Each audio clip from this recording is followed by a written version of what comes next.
Saludos a todas y todos. Qué gusto darles la bienvenida a una sesión más de la asignatura Historia. Soy la profesora Erandi Cañada y espero que en estos días estén aprovechando la oportunidad de estudiar en esta modalidad a través de Aprende en Casa. Recuerden mantener la sana distancia, lavarse las manos con agua y jabón durante 20 segundos y varias veces al día y usar el cubrebocas de manera correcta. Al cuidarnos a nosotros mismos, cuidamos a los demás. El propósito de esta sesión es explicar las causas de la crisis económica de los años 80.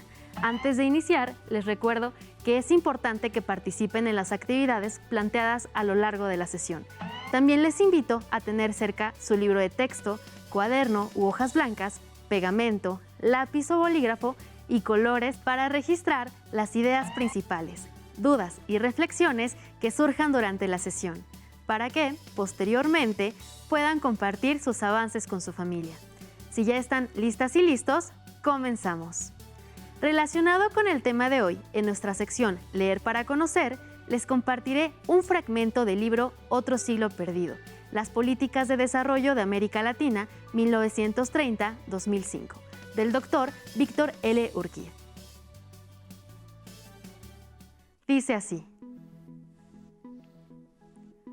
el drama de la crisis de la deuda externa de 1982 lo protagonizó México, al tener que decidir a fines de agosto avisar a la Tesorería de los Estados Unidos, a la Junta de la Reserva Federal y al FMI que no se podrían cubrir las obligaciones por deuda externa a partir de la semana siguiente.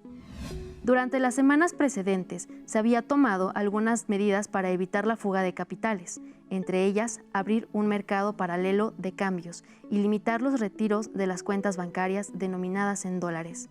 Sin embargo, estas medidas resultaron ineficaces y no hicieron sino inducir más salida de fondos líquidos. La credibilidad interna y externa se había debilitado. Ante las pérdidas de reservas monetarias, las autoridades monetarias de los Estados Unidos y el FMI hicieron saber a México su buena disposición a tratar de hallar una solución temporal, pero fue necesario a la vez empezar a preparar el aviso público que tendría que dar México en la Asamblea Anual del FMI y el Banco Mundial, que había sido convocada en Toronto a principios de septiembre, ante el estupor de los medios y de los representantes de los demás países, no enterados de lo que realmente pasaba. México dio a conocer las medidas adoptadas a partir del 1 de septiembre. La nacionalización de la banca, el establecimiento del control de cambios debido a la imposibilidad de hacer frente a la demanda de dólares por el público en general y al mismo tiempo cumplir los vencimientos próximos y el pago de intereses sobre los numerosos créditos externos ya contratados, México entró en un intenso periodo de descalabro financiero y económico del que el petróleo no podía salvarlo. Para México, 1982 concluyó con un decrecimiento del PIB de 0.6% en términos de dólar, con un mercado negro de cambios e imposibilidad de controlar los movimientos de fondos a través de la frontera con los Estados Unidos. Con 99% de inflación, con menor volumen de exportaciones, de bienes y servicios, con un aumento del desempleo y sin acceso alguno al crédito externo, tomó posesión un nuevo gobierno el 1 de diciembre, que a corto plazo no podía sino ofrecer un ajuste severo. Hasta aquí la lectura. Por las condiciones económicas que enfrentaba la República Mexicana, esta situación ha quedado en la memoria de muchos mexicanos. ¿Sabían algo sobre este acontecimiento? Pregunten a sus familiares si lo recuerdan. La segunda mitad del siglo XX fue testigo de grandes cambios en la política, la sociedad y la economía mexicana. Esta última sufrió un desplome durante la década de los 80. Sin embargo, este acontecimiento no se dio de un día para otro, ya que diversos factores contribuyeron a que se desencadenara una fuerte crisis económica. Dicho proceso comenzó con la presidencia de Luis Echeverría Álvarez, quien intentó deslindarse de las políticas impuestas por su antecesor con motivo de la celebración de las Olimpiadas. Por esta razón, Luis Echeverría incrementó el gasto público destinado a los programas sociales e invirtió buena parte del presupuesto en aumentar y mantener las empresas paraestatales. Si bien, en un primer momento, estas políticas beneficiaron a amplios sectores de la población, no lograron elevar la calidad de vida de todos los mexicanos y tampoco permitieron la apertura política y democrática, lo que, sumado al contexto internacional, derivó una crisis económica y una devaluación significativa del peso. Para poder mantener los programas sociales y a las empresas paraestatales, el gobierno federal recurrió al endeudamiento externo y con ello fortaleció su política proteccionista, que consistía en resguardar la industria por medio de cuotas en la importación y la restricción en la entrada a los productos extranjeros. Entre los rubros en los que se invirtió, el sector agrícola fue el menos favorecido, por lo cual disminuyó su productividad. Ante esto, el gobierno en turno recurrió a la compra de productos para satisfacer la demanda alimenticia de la población. Por otro lado, grandes cantidades de personas que se dedicaban al campo emigraron a las ciudades y al extranjero en busca de empleos. Una de las medidas que tomó el gobierno federal fue generar nuevas paraestatales que satisfacieran la necesidad de nuevos empleos, lo que provocó que la deuda externa del país creciera. Para el año 1976 se dio una importante devaluación del peso mexicano, lo que preocupó a la población, a empresarios y a inversionistas. Estos últimos, por temor a perder su capital, lo retiraron del país. Sin embargo, 2 años después, en 1978, se descubrieron nuevos yacimientos petroleros que generaron confianza en el gobierno mexicano y tranquilidad para los empresarios que habían tenido incertidumbre ante la devaluación. El reciente descubrimiento motivó al entonces gobierno a solicitar nuevos préstamos monetarios a los organismos internacionales, con la finalidad de invertir en infraestructura que permitiera mayor explotación petrolera. De esta manera, la economía mexicana se hizo muy dependiente de las exportaciones petroleras. En primera instancia, esto generó estabilidad económica. No obstante, para 1981 se dio una caída en los precios del petróleo que afectó directamente a la economía mexicana. La baja del precio del petróleo puso en entredicho la capacidad de continuar con los distintos programas sociales y proyectos que el gobierno realizaba y que ocupaban a muchos recursos económicos. En este sentido, la década de 1980 fue el punto más alto de diversos cambios que convergieron en una crisis económica de la cual emergieron nuevas circunstancias que provocaron diversas transiciones. Prestemos atención al siguiente video y tomemos nota de cuáles fueron estos acontecimientos.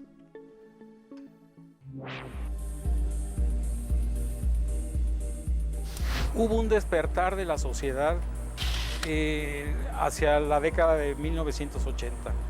Pero este despertar de la sociedad no se puede explicar como un proceso nada más de la década de 1980. Yo creo que tendríamos que irnos hasta los movimientos magisteriales y de ferrocarrileros de los años de 58, 59, los movimientos de los médicos a mediados de la década de los 60, el surgimiento de la guerrilla, también en esa época, y por supuesto el movimiento estudiantil de 1968. Estos movimientos, estas experiencias dejaron una huella muy profunda, dijéramos, en la conciencia colectiva de la sociedad. Eso se mantuvo quizá mientras el milagro mexicano también se sostuvo. Cuando vino el quiebre de 1982, la crisis fiscal, cuando México no pudo pagar su deuda externa, cuando se nacionalizó la banca, a partir de ahí hubo un estallido de la sociedad organizando eso y buscando nuevas maneras de participar. Destaca mucho la cuestión electoral a partir de 1983, sobre todo en algunos estados y localidades del norte del país, con triunfos inéditos de parte del Partido Acción Nacional.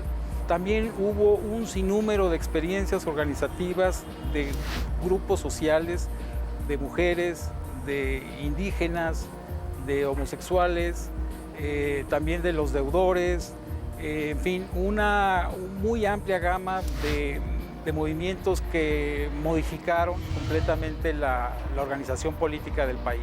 Las elecciones de 1988 fueron decisivas en ese sentido. Las elecciones de 1988 fueron un desastre en términos organizativos porque nadie quedó contento con el resultado. Pero viéndolo en perspectiva, fue positiva porque dio lugar al surgimiento de nuevas organizaciones y un aspecto fundamental, la creación del IFE, del Instituto Federal Electoral. Significa que los ciudadanos van a hacerse cargo de las elecciones, del proceso electoral del país, y ya no más va a quedar en manos del gobierno federal como era hasta entonces. Creo que ese es un cambio decisivo que ha permitido una transición a la democracia con muchos problemas, pero que sin duda nos ha puesto a vivir en un lugar mucho mejor que hace 30 años. A partir de los años 70, las crisis económicas del país fueron recurrentes. Esto fue repercutiendo cada vez más en los ingresos y forma de vida de las clases bajas y medias. Con la crisis económica de 1982, el escenario quedó abierto para la implementación de un nuevo modelo económico, el neoliberal. Hasta antes de ese año, la política económica del gobierno se había basado en el mercado interno y en el proteccionismo de la industria nacional. Entre 1970 y 1982, el Estado mexicano controlaba la economía y los recursos del país. Pero luego de la crisis de 1982 y ante la falta de recursos, el gobierno dio un giro al modelo económico. Las empresas que hasta entonces pertenecían al Estado se privatizaron. Asimismo, empresas extranjeras comenzaron a participar en diversas actividades económicas y algunos sectores de la economía, hasta entonces cerrado a otros países, se abrió. Fue así como México adoptó el modelo económico neoliberal.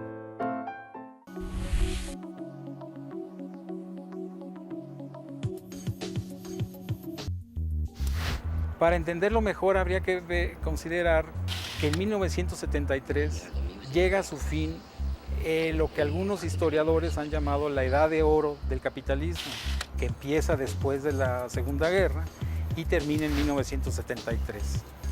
En ese año surge el conflicto petrolero, los precios del petróleo a nivel mundial aumentan muchísimo, pero en general lo que produjo eso fue un decrecimiento de la tasa de desarrollo económico en el mundo, no nada más en México.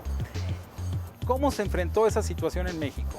Durante los gobiernos de Echeverría y López Portillo, entre 1970 y 1982, el intento fue que el gobierno, mediante la expansión del gasto público, es decir, gastar más de parte del gobierno, se podría enfrentar esa crisis.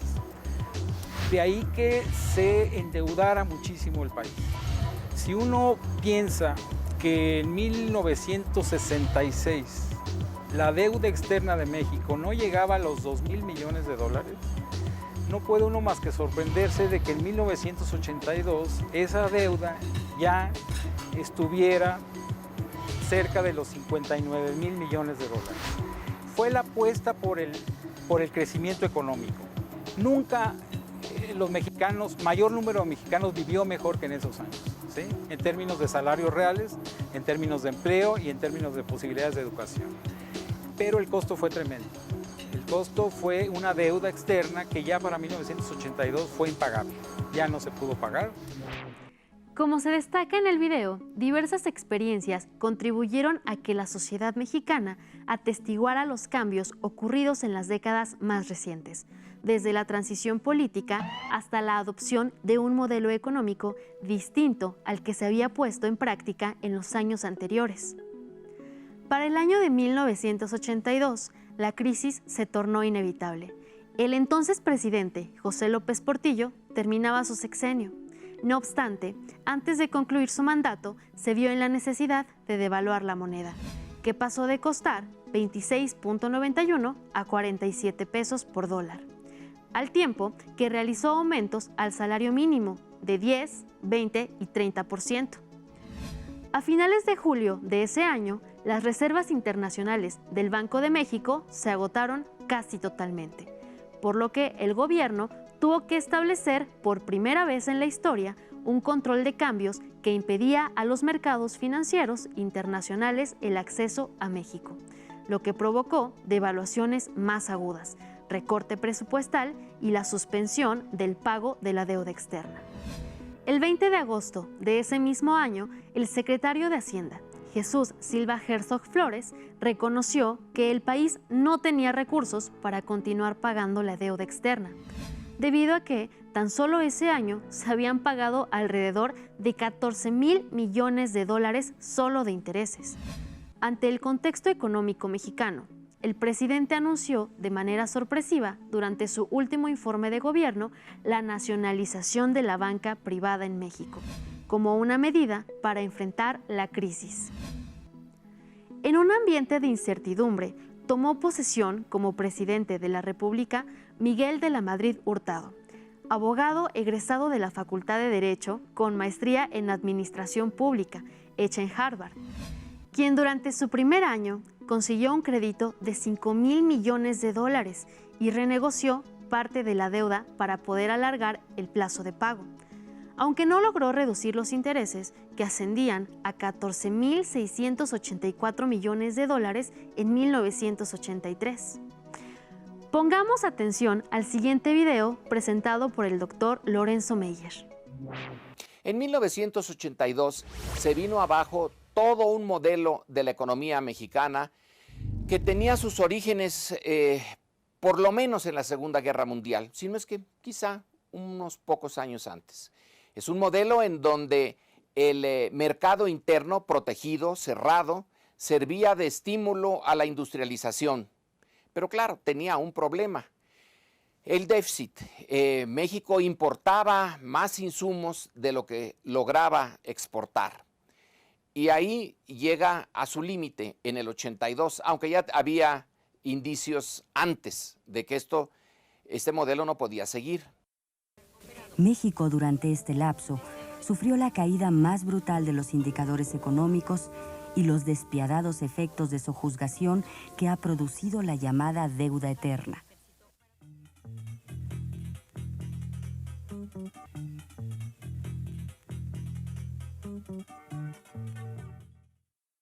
Pero en los 1970s se descubrió en Campeche un enorme yacimiento petrolero, Cantarell.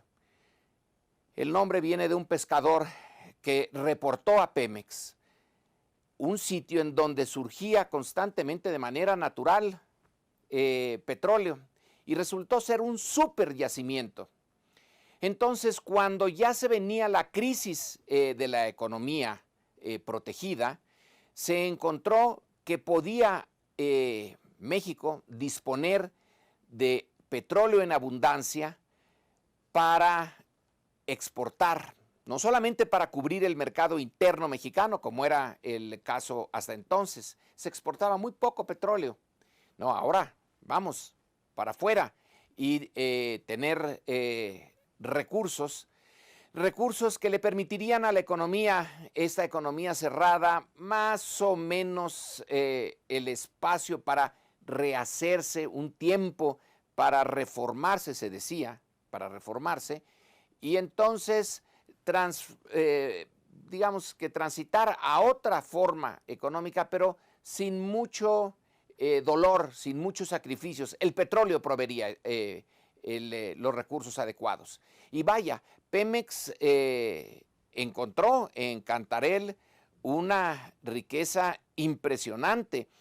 Llegó a producir más de 3 millones de barriles por día.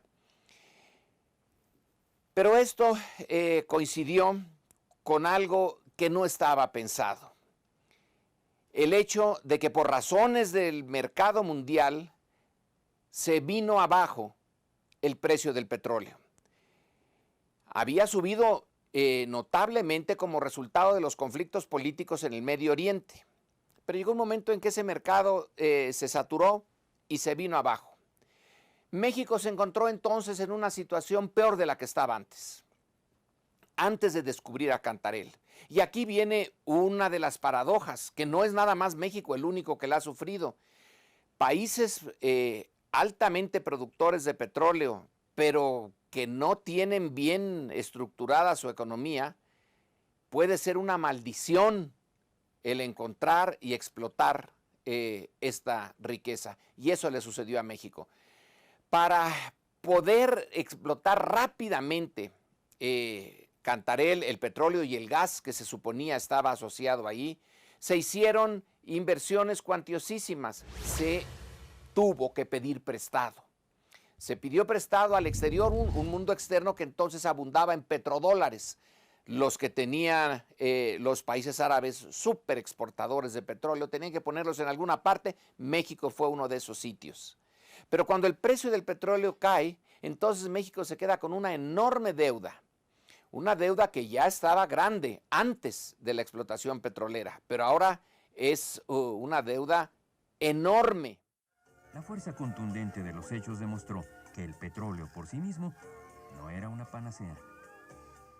Todo el sistema económico se pone en tensión. Hay que recortar el gasto público. Hay que disminuir las prestaciones que el gobierno le daba a ciertos sectores de la sociedad. Viene la inflación, el descontento, y entonces lo que entra en crisis no es solamente la economía, sino es el sistema político en su conjunto. Durante el gobierno de Miguel de la Madrid, la inflación llegó a 132% en 1987. La reducción de la pobreza no se detuvo e incluso aumentó. Se perdieron empleos y el valor de los salarios reales se perdió, lo que acentuó aún más la desigualdad social. La deuda externa tuvo un aumento del 60% en 1987, cuando el valor de esta era de 107,470 millones de dólares. Además, los empresarios resintieron mucho la pérdida de su presencia en la banca, más aún después de una ley de 1982 en la que, bajo ciertas condiciones, el sector privado podía participar solo hasta en un 33,3% en la banca estatizada. Nos encontramos en un punto de quiebre.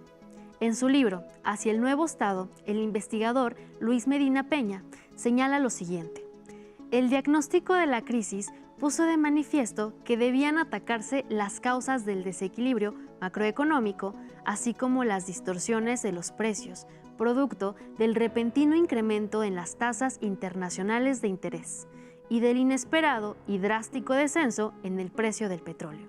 Entre 1982 y 1988, a ritmo de 2 tiempos, se configuraron las reorientaciones en las políticas económicas. Como estudiamos a lo largo de la sesión, la segunda mitad del siglo XX fue convulsa, lo que afectó a la sociedad, a la política y especialmente a la economía mexicana. También pudimos delinear las características de la crisis que llegó en 1982, al final del sexenio de José López Portillo, y que se extendió hasta el gobierno de Miguel de la Madrid. Ahora les propongo un reto, una entrevista. Pregunten a sus familiares si recuerdan cómo vivieron la crisis de la década de los 80, en lo familiar y en su comunidad. En su libreta u hojas blancas, redacten un escrito en el cual plasmen el testimonio y no olviden ilustrarlo. Este tema lo podrán encontrar en su libro de texto. ¡Listo! Terminamos, pero aún nos queda mucho por explorar y descubrir, así que nos vemos pronto aquí en Aprende en Casa. ¡Hasta la próxima! Si tienes dudas o necesitas ayuda, llama al Centro de Apoyo Pedagógico a Distancia. El número de teléfono para secundaria es el 55 36 01 71 23. Si requieres consultar los libros de texto en versión digital, recuerda que los puedes encontrar en la página conalitec.cep.gov.mx. Y recuerda que también cuentas con el sitio aprendeencasa.cep.gov.mx, en donde podrás ver nuevamente los videos de los programas y además encontrarás actividades para fortalecer tus aprendizajes. También te invitamos a que consultes las plataformas nuevaescuelamexicana.cep.gov.mx y tripulantes.cep.gov.mx.